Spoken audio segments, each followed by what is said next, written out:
नमस्कार छपरा, मैं हूँ मिली और आप देख रहे हैं इस वक्त हमारा चैनल बोलेगा बिहार। और जैसा कि आज रविवार है और आप सभी जानते हैं कि हर रविवार को हमारा चैनल लेकर आता है एक बेहद एक खास शो जिसका नाम है बोलिए जनाब। जी हाँ, तो इस कार्यक्रम में हर रविवार को हम मिलते हैं छपरा के एक जाने माने साहित्यकार से। इसी क्रम में आज हम फिर एक जाने माने साहित्यकार, एक साहित्य प्रेमी के दरवाजे पर आप पहुँचे हैं। उन साहित्यकार का नाम है नाजेश छपरवी जी। तो आज हम बातें करेंगे छपरा नाजेश छपरवी जी से। तो आइए हम मिलते हैं नाजेश छपरवी जी से। सबसे पहले तो आपका स्वागत है हमारे शो पे। सबसे पहले तो मैं आपका खैर मकदम करता हूँ और स्वागत करता हूँ कि आप हमारे घर आए। और आपको एक और मुबारकबाद देना चाहता हूँ, वो आपके नाम का कि जो आपने नाम रखा है बोलेगा बिहार, इसके लिए भी मुबारकबाद देना चाहता हूँ क्योंकि बहुत प्यारा नाम है, बहुत ही खूबसूरत नाम है और बहुत ही सोचा और समझा हुआ नाम है।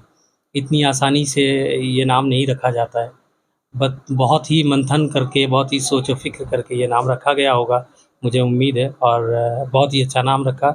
आप सबका शुक्रगुज़ार हूँ मैं, पूरी टीम का आपका, कि आप मेरे घर आए और मुझसे मेरे ख़यालात के बारे में जानना चाहें। बिल्कुल, खुशी तो आज हमें भी है कि हम आपसे आज मिल रहे हैं। वैसे जिस तरीके से आपने हमारे टीम के नाम की तारीफ़ करी, तो ये तो ख़ैर हम इसके बहुत शुक्रगुज़ार हैं आपके लिए और आभारी भी हैं। लेकिन आपका भी नाम कम प्यारा नहीं है, नाजेश छपरवी। मतलब आम तौर पे ये छपरवी टाइटल हम लोग सुनते नहीं हैं। तो इस नाम के पीछे क्या राज़ है? देखिए, इस नाम के पीछे राज़ ही राज़ है। जी। पहला राज़ जो ये है, वो ये है कि हमारा जो असली घर है वो सीवान से है, मगर हमको छपरवी यानी नाज़िश को नाज़िश छपरवी बनाने में छपरा के लोगों का बहुत बड़ा सहयोग रहा है, योगदान रहा है। उसमें यहाँ के शायरों का योगदान रहा है, जो हमारे नानिहाल से शायर आते हैं, उनका बहुत बड़ा योगदान रहा है। यहाँ के सामीन यानी जो सुनते हैं मुझे, वो उन लोगों का, जिसको आप फॉलोअर्स कहते हैं, उनका बहुत बड़ा योगदान रहा है। तो उसमें एक कसीर तादाद है छपरा के लोगों की कि जिन्होंने मुझे नाज़िश छपरवी से पहचानवाया है। तो मैं छपरा के लोगों का, छपरा के निवासियों का शुक्रगुज़ार हूँ कि मुझे उन्होंने नाज़िश से नाज़िश छपरवी बनाया। तो कहीं न कहीं आप अपने समर्थकों को इस नाम से मतलब प्रदर्शित करते हैं। बिल्कुल करते हैं, क्यों नहीं करेंगे। भई आज हम जो है जिस मुक़ाम पर हैं, जहाँ भी हैं, वो उसकी वजह है हमारे जो फॉलोअर्स हैं, जो हमें सुनते हैं, जो हमें दादो तहसीन से नवाज़ते हैं, हमारी हौसला अफ़ज़ाई करते हैं। तो हक़ बनता है उनका कि उनका शुक्रिया अदा किया जा सके। और पूरे हिंदुस्तान का भी शुक्रिया है कि उन्होंने भी मुझे सराहा है, दुआएँ दी हैं। पूरा हिंदुस्तान मुझे दुआएँ देता है और आप सबकी दुआएँ मिलती रहती हैं। ये बड़े ही नेक ख़यालात हैं आपके। नाज़िश जी, मैं आपसे जानना चाहूँगी कि आपकी क्वालिफ़िकेशन क्या है? देखिए, वैसे तो हमने सारी स्टार्टिंग जो हमारी स्टडी हुई है वो मदरसे से हुई है। और वो जामा तालिब सीतापुर में हमारी तालीम स्टार्ट जो हुई वहाँ से हुई।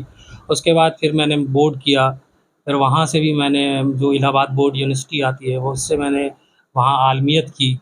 और फ़ाज़िल करने के बाद फिर मैं बिहार आ गया। फ़ादर का हमारे जब इंतकाल हो गया तो मैं बिहार आ गया। फिर बिहार से मैंने मदरसा बोर्ड से मौलवी और फ़क़ानिया वसानिया जो है वो सारे कोर्स किए। अभी मैंने एमए कंप्लीट किया है मौलाना मज़हरुल हक़ से और अल्हम्दुलिल्लाह एमए हो गया है। आगे भी ये पढ़ाई जारी रहेगी क्योंकि इल्म हासिल करने की कोई उम्र नहीं होती है और जब तक कि आप चाहें तब तक के इल्म हासिल कर सकते हैं। इसका कोई आखिर नहीं है। बिल्कुल। इब्तिदा तो है इसकी, पर आखिर इसकी कुछ नहीं है। बिल्कुल सही बात। तो इल्म हासिल करने के लिए ना एज माने रखती है और ना वक्त माने रखता है। जहाँ से जैसे इल्म मिले हासिल कर लेना चाहिए। बिल्कुल सही बात कही आपने। और हमने जब आपसे बातें कर रहे थे तो हमने आपसे जाना कि आपकी जो तालीम रही शुरू से वो आपकी अपनी भाषा उर्दू में रही। तो ऐसे में आजकल का जो जनरेशन है जिसका रुझान मतलब पाश्चात्य संस्कृति की तरफ ज़्यादा हो रहा है, इंग्लिश की तरफ झुकाव ज़्यादा हो रहा है अपने कल्चर्स को छोड़ के, तो ऐसे में आप उन लोगों के लिए क्या कहना चाहेंगे?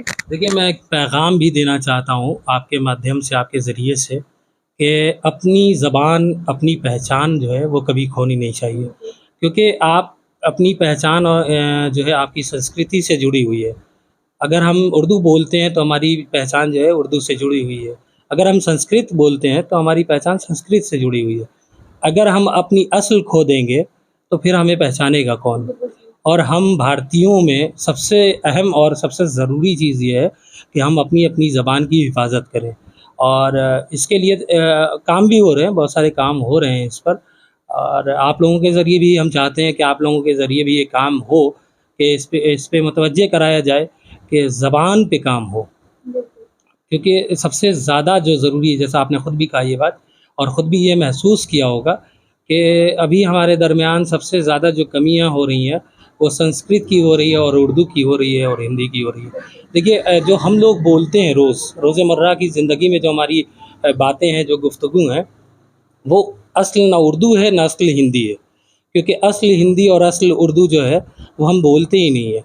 तो वो जो हमारे बीच से खो गई है, जो हमारे बुज़ुर्गों ने बताया था और सिखाया था, तो उसकी ज़रूरत है कि उसे सीखा जाए और उसे समझा जाए।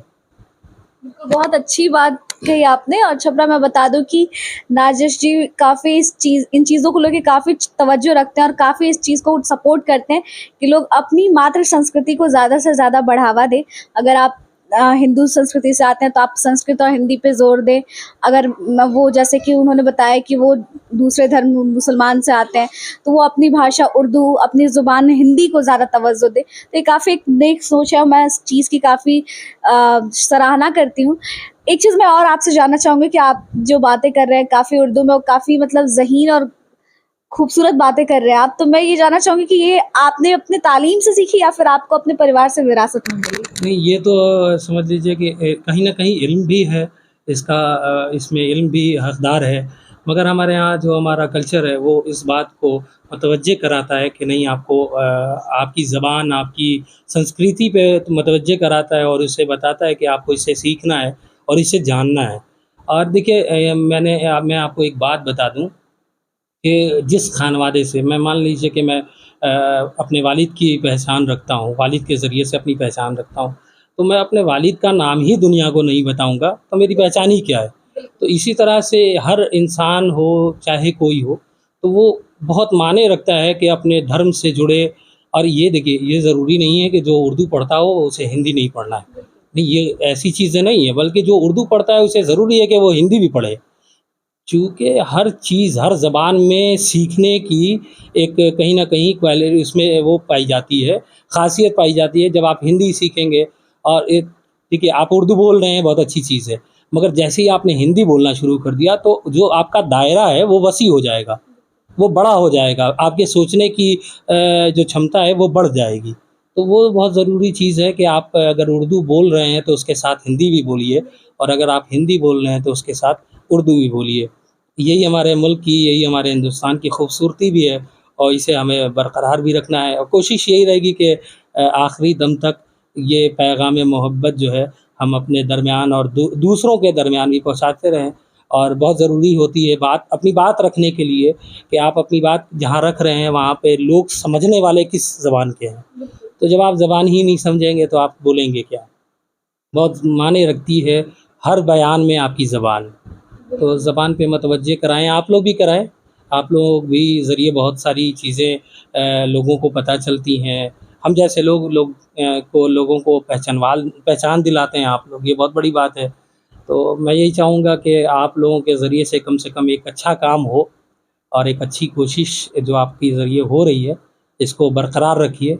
इंशाअल्लाह फिर इस पे गुफ्तगू होती ही रहती है, होती रहेगी। बिल्कुल, हमारी भी यही कोशिश है कि हम ज़्यादा से ज़्यादा लोगों को उनकी जड़ों से जोड़ें। एक खैर ये सारी बातें तो होती रहेंगी नाजिश जी, लेकिन जिस कारण हम लोग आपके यहाँ आए हैं आज आपकी शायरी, आपकी ग़ज़लें सुनने के लिए, वो सफ़र हम शुरू करते हैं। हम चाहेंगे कि आप मतलब पेश करें 1-2।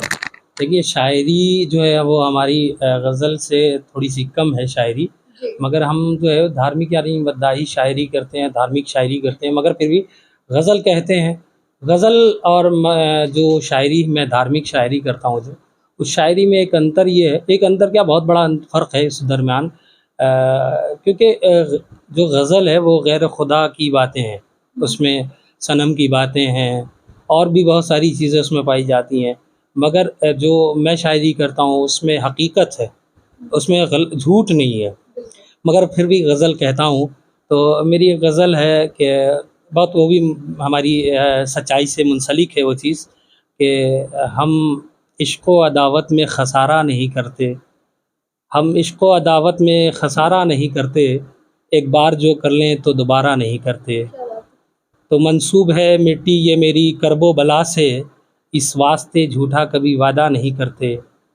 और हम आस्ती के वो नज़रों से गिरा देते हैं हम लोग तो, लेकिन हम आस्ती के सांप को मारा नहीं करते। और ये शहरे तिलिस्मात है, चलना है संभल कर, हर एक पे जहाँ इस तरह वारा नहीं करते। क्या बात है।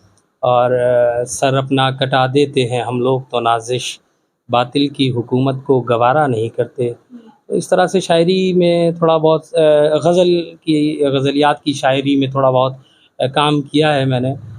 और दिल नहीं करता इस पे काम करने का, क्योंकि जिस चीज़ के लिए मैंने अपने आप को तैयार किया है उस पे काम करने का ज़्यादा दिल चाहता है मेरा, और उसी पे मैं काम करता हूँ। तो मैं चाहूंगी कि वो जिस चीज पे आप काम कर रहे हो उनसे एक दो शायरी सुनाए मुझे। जैसे कि आप बता रहे थे कि आपका दायरा जी धार्मिकता से जुड़ा हुआ है, तो मैं चाहूंगी कि एक दो उस पे भी सुनाए आप। तो उस हवाले से बहुत सारी शायरी हमारी है और बहुत सारे कलाम हैं हमारे उसके ऊपर। अब मौजू ये रखता है कि अगर मैं आपके ज़रिए से इस चीज़ को पहुंचाना चाहूँगा, शेर पहुंचाता हूँ कि मैं अपने उस्ताद का शेर पढ़ता हूँ, अपना ना पढ़ के, बल्कि आज जो कुछ भी हूँ मैं उनकी वजह से हूँ, तो मैं उन्हीं का शेर पढ़ता हूँ। और शायद आपके सोशल मीडिया के ज़रिए से ये एक पैगाम भी जाएगा कि गमे हुसैन हर एक शहर हर दयार गया। दबीर साहब सीतापुरी मरहूम कहते हैं कि गमे हुसैन हर एक शहर हर दयार गया, जहाना काफ़िला पहुँचा वहाँ गुबार गया। अगर है करबो बला जंग बादशाहों की, कलम में दम है तो लिखो हुसैन हार गया। आप दुनिया भर में देख रहे हैं कि यजीद का नाम लेने वाला कोई नहीं है, और सारी दुनिया में चाहे जिस मज़हब का इंसान हो, अगर उसके जिस्म में दिल इंसानियत के लिए धड़कता है तो वो हुसैन ज़रूर कहता है। और वो लब्बैक या हुसैन के साथ अपने आप को ये बताता है कि देखो हम ज़िंदा हैं और सच्चे लोगों के साथ हैं। क्योंकि हुसैन की जो जंग थी, हुसैन की जो लड़ाई थी, वो बुराई से थी, और उन्होंने कोशिश की बुराई को ख़त्म करने की वजह की, और उसी कोशिश के सबब में ज़ाहिर सी बात है बुरे लोगों का साथ देने वाले ज़्यादा होते हैं, सच्चे लोग कम होते हैं। तो उनके पास ताकत भी होती है, दौलत भी होती है। तो इस हवाले से पूरा ये वाक़या है, बहुत तफसील तलब ये वाक़या है। किसी और रोज़ इस वाक़े पर गुफ्तगू होगी और बातिल पर, मगर ये इसी से मुझे जुड़ी हुई है, क्योंकि मैंने उनका शेर आपको इसलिए सुनाया कि जो आज जो भी हूँ एक कलाम का तो उनके ही ज़रिए से हूँ। बिल्कुल, बहुत अच्छी शायरी थी आपकी। एक चीज़ जो हमारे शो का ये कॉमन क्वेश्चन होता है, तो आम तौर पे ये सवाल हम हर शायर से करते हैं, हर साहित्यकार से करते हैं, लेकिन शायरी में आपसे करना चाहूँगी क्योंकि आप इस क्षेत्र में एक युवा चेहरा हैं। तो मुझे लगता है कि आजकल जो नए युवा इस क्षेत्र में प्रवेश कर रहे हैं या नहीं कर पा रहे हैं, तो आप क्या समझते हैं कि मतलब आज की जो साहित्यकार है उसकी क्या स्थिति है? देखिए, जो लोग इस पे देखिए, सबसे पहली चीज़ तो ये है कि अगर आप शायरी कर रहे हैं तो आपको मेहनत करना है। आप मीडिया से जुड़े हुए लोग हैं, आपके जो सीनियर हैं उनको आप पढ़ रहे होंगे, देख रहे होंगे, सुन रहे होंगे, उनकी चीज़ों को कहीं न कहीं अमल में उतार रहे होंगे। तो उसी तरह से शायरी है। शायरी आपको एक तो गॉड गिफ्टेड शायरी है। ये जो शायरी है ये गॉड गिफ्टेड है, खुदा की तरफ से मिलती है ये चीज़ें। आप कोशिश कर लें, लाख कोशिश कर लें, नहीं होती, मगर ये चीज़ें अता होती है। तो इसमें क्या है कि आपको पढ़ना भी ज़रूरी होता है। आप जब लिखिएगा, आप किसी चीज़ को लिखिएगा तो उसके लिए पढ़ना भी ज़रूरी होता है ना, और जब आप पढ़ेंगे तभी लिखेंगे। तो पढ़ना बहुत ज़रूरी है, पढ़ें, और पढ़ने के साथ-साथ उसके माने समझें कि शायर ने क्या बात कही है। फ़िक्र को बहुत ज़्यादा उसको बिल्कुल उस पे गौर व फ़िक्र किया जाए, उस पे और मुतवज्जे किया जाए। और जब भी हम जैसे लोग की अपनी बात बता रहे हैं, तिफ़ले मकतब जो लोग हैं, यानी जिन्होंने आगाज़ किया शायरी का, उनको ये ज़रूरी है कि मश्क करें। शायरी में मश्क बहुत ज़रूरी है। मश्क का मतलब ये है कि वो किसी चीज़ को लिख रहे हैं तो उस पे एक बार ख़ुद लिखने के बाद भी गौर व फ़िक्र करें कि हमने क्या लिखा है। एक चीज़ जो हमारे शो का ये कॉमन क्वेश्चन होता है, लास्टली मैं आपसे एक क्वेश्चन पूछना चाहूँगी कि जो लोग आज आपको सुन रहे हैं, देख रहे हैं, उनके लिए आप क्या मैसेज देना चाहेंगे? देखिए, मैं एक अपनी लिखी हुई छोटी सी नज़्म भी पढ़ूँगा, उसके बाद मैं अपनी बात का कलाम का आखिर करूँगा, मगर आपके सवाल का जवाब पहले देता हूँ कि जो लोग मेरे सामीन सुन रहे हैं उनसे बस यही पैगाम है कि देखें, आप हम सब मिल के एक संकल्प लें, एक वादा करें कि हम एक दूसरे के काम आएंगे। अब काम आएंगे तो वो कैसे काम आएंगे? अगर आप मीडिया में हैं और कोई बच्चा मीडिया में आना चाहता है, काम करना चाहता है, आप सीनियर हैं उसके, तो आप उसकी मदद कीजिए। ठीक है, मैं शायर हूँ, मैं शायरी करता हूँ, अगर मुझसे कोई छोटा, मैं तो इस लायक नहीं हूँ कि किसी की इस्लाह करूँ या किसी को कुछ बता सकूँ, मगर अगर मैं समझता हूँ कि अलिफ भी मैं किसी को बता सकता हूँ, तो मैं उसकी वहाँ पे मदद करूँ।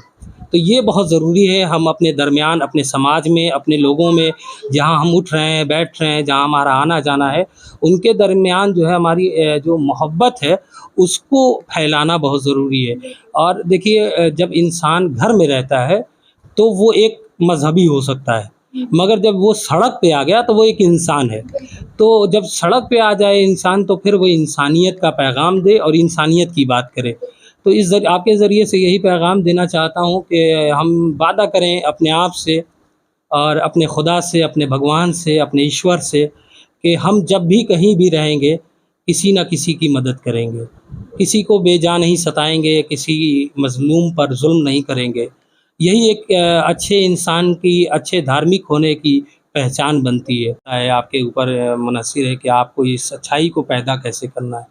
तो यहीं पर अपनी बात को तमाम करते हुए एक छोटी-सी कहते हैं कि नज़्म टाइप की मैंने लिखी थी, जो तिरंगा के हवाले से है, भारत के अपनी शान, अपनी जान के हवाले से लिखता हूँ मैं कि शान तिरंगा, जान तिरंगा, शान तिरंगा। देखिए, जब कवि और शायर अपनी बात रखता है, तो वो अपना दिल रखता है, अपनी हर रूह रखता है, दिल नहीं बल्कि अपनी रूह रखता है, और वो उसकी जो सोच होती है ना, वही चीज़ वो लिखता है।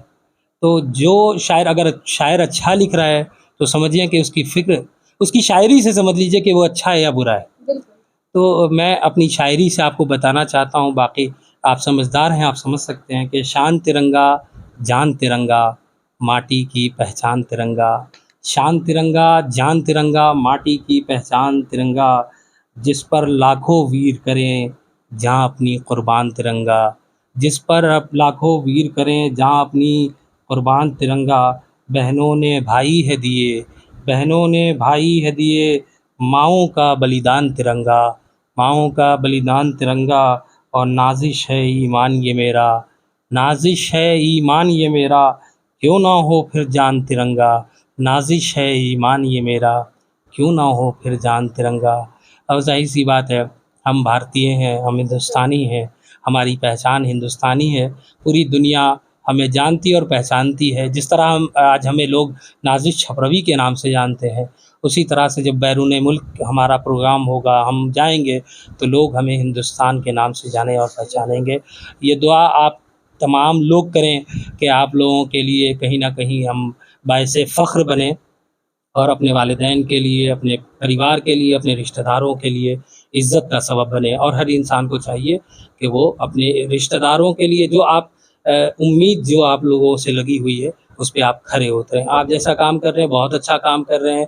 मैं फिर से एक बार बोलेगा बिहार का बहुत-बहुत शुक्रगुज़ार हूँ, उनकी पूरी टीम का, कि वो आए और उन्होंने वक़्त दिया मुझे और मेरी बात को लोगों के दरमियान पहुँचाया।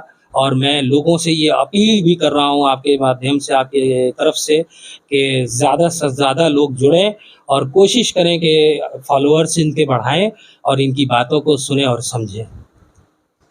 बिल्कुल, बहुत अच्छा आज हमें भी लगा आपसे मिलके, आपसे बातें करके, और काफ़ी अच्छी-अच्छी बातें हुई आज, और मुझे लगता है कि हमारे दर्शकों को भी ये बातें काफ़ी पसंद आई होंगी। और जिस तरीके से आपने हमें ढेर सारी दुआएँ और बधाइयाँ दी, तो हम इसके बहुत आभारी हैं। और हम आपको बदले में क्या कहूँ, मतलब जहाँ पे ऐसे नायाब हीरे हैं, तो ज़रूर ही यूँ कहा जाता है कि जब तक अंधेरे के बाद रोशनी आती है, तो हम चाहते हैं कि आप यहाँ से बाहर निकले और हमारे क्षेत्र को, हमारे बिहार को रिप्रेजेंट करें एक बड़े स्टेज पे, बड़े मंच पे। और हम आपकी इसी तरीके से उज्जवल भविष्य की कामना करते हैं। तो छपरा, ये थे आज के हमारे मेहमान, साहित्यकार नाजिश छपरवी जी। और हम पूरी तरीके से उम्मीद करते हैं कि आपको आज का ये जो प्रोग्राम है बहुत अच्छा लगा होगा। तो हमें दीजिए इजाज़त, मिलेंगे हम फिर एक नए एपिसोड में एक नए साहित्यकार के साथ। तब तक के लिए बने रहें और देखते रहें हमारा चैनल बोलेगा बिहार।